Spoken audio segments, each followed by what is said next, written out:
امام حسن اصغری علیہ السلام،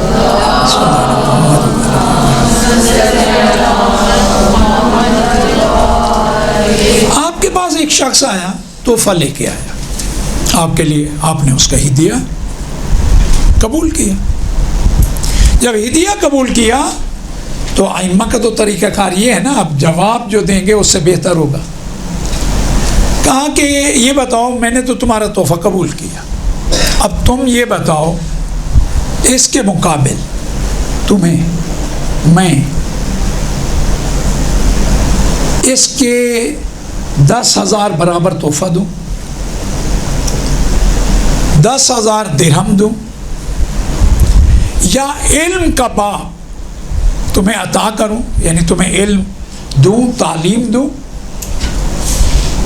اور وہ جو علم ہے اس کے ذریعے تم جس علاقے کا تھا نا، کہا کہ تمہارے علاقے میں ہمارے شیعہ علم کے اعتبار سے کمزور ہیں، وہاں ناصبی رہتے ہیں اور وہ انہیں گمراہ کرنے پہ تلے ہوئے ہیں، یا میں تمہیں یہ علم دوں ایک بات، تم انہیں ان ناصبیوں کے شر سے محفوظ کرو، ان کے عقیدے کو مضبوط کرو اور انہیں ان کے شر سے نجات دلاؤ۔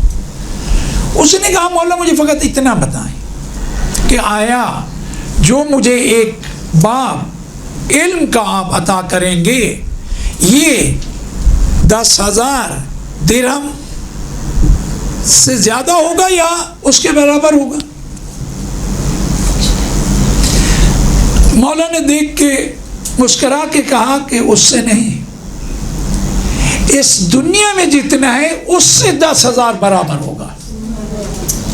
اس نے کہا مولا اگر ایسا ہے نا تو پھر مجھے وہ علم تعلیم فرمائے، وہ باب علم مجھے تعلیم فرمائے، تاکہ میں کیا کروں، جاؤں جو ناصبی ہیں ان سے کمزور شیعوں کو، جو عقیدے کے اعتبار سے کمزور ہے، جو علم اتنا رکھتے، انہیں نجات دلا۔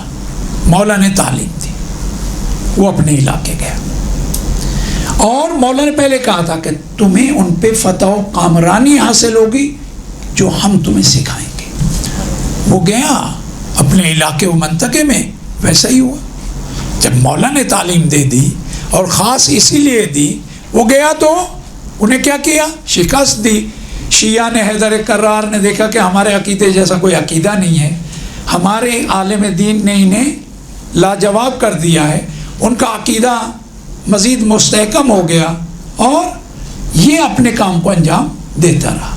کافی وقت کے بعد امام کے پاس آیا، امام دیکھ کے مسکرائے، کہا کیسا رہا؟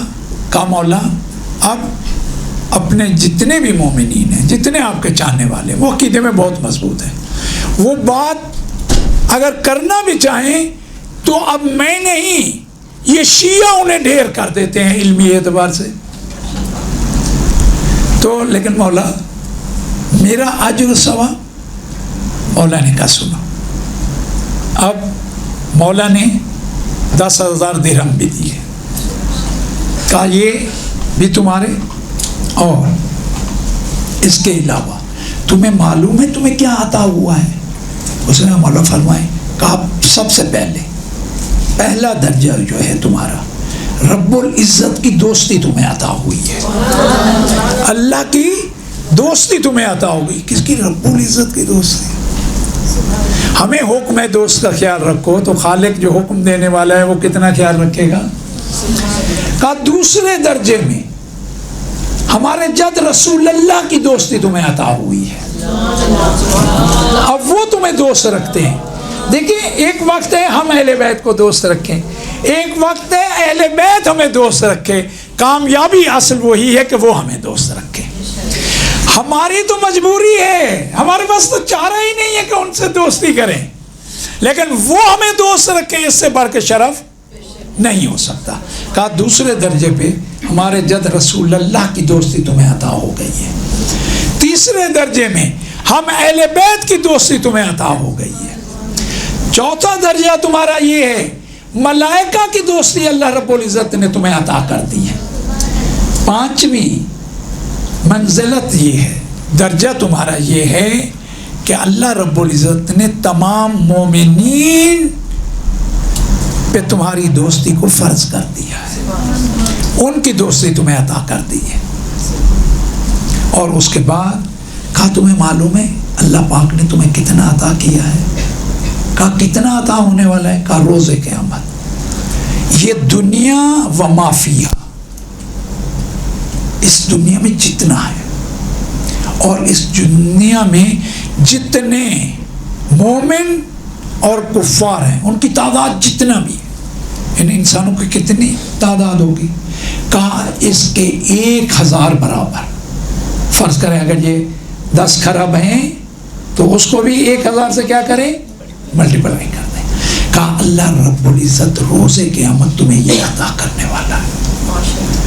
میں جو آپ کو کہنا چاہ رہا ہوں، اپنی بیٹیوں کو جو پیغام دینا چاہ رہا ہوں وہ یہ ہے کہ یہ شرف آپ کو بھی حاصل ہو سکتا ہے، یہ سب عطا آپ کے لیے بھی ہو سکتی ہے. علوم کو اس طریقے سے حاصل کریں، اتنا مضبوط طریقے سے حاصل کریں کہ دشمنان اہل بیت سے، ان کے شر سے، ان یتیمان آل محمد کو کیا کریں؟ علوم اہل بیت سے سیراب کریں اور اتنا مضبوط طریقے سے سکھائیں کہ آپ تو انہیں ڈھیر کر سکتے ہو، آپ تو انہیں مغلوب کر سکتے ہو، آپ غالب آ سکتے ہو. آپ جن میں بیٹھ کے تقریر کرو ان میں سے ہر فرد اس طریقے سے سیکھے کہ وہ بھی سب پہ غالب آنے کی طاقت رکھتا ہو. جب آپ ایسا کرو گے تو اللہ رب العزت کا یہ طریقہ کار تو معصوم نے بتا دیا. پھر آپ ہوں گے یہ دنیا میں جتنا ہے، جتنے انسان چاہے کفار جتنے ہیں، جتنے ان سب کی تعداد کے بھی 1000 برابر اللہ رب العزت روز قیامت آپ کو عطا کرے گا.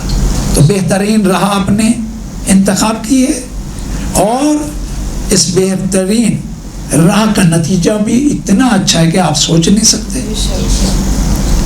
لیکن ایک بات یاد رکھیے گا، وہ جو میں نے کہا ہے کبھی اپنی طرف سے کچھ نہیں کہیے گا. رب العزت فرماتا ہے بہت سی چیزیں ہیں تمہیں ان سے کراہت ہوتی ہے، تمہیں اچھی نہیں لگتی، جبکہ وہ تمہارے حق میں کیا ہیں؟ بہتر ہے. بہت سی چیزیں ہیں تمہیں اچھی لگ رہی ہوتی ہیں جبکہ وہ تمہارے حق میں اچھی نہیں. تو ہمارا جو اچھا ہے وہ برا ہو سکتا ہے، ہم جسے برا سمجھتے ہیں وہ اچھا ہو سکتا ہے. تو ہمیں، میں نے کہا، یہ اجازت ہی نہیں ہے کہ ہم اپنی بات کریں، کیونکہ ہم ناقص ہیں، ہماری بات بھی ناقص. اور دین کامل ہے، دین کا حصہ کوئی ناقص بات بن ہی نہیں سکتی.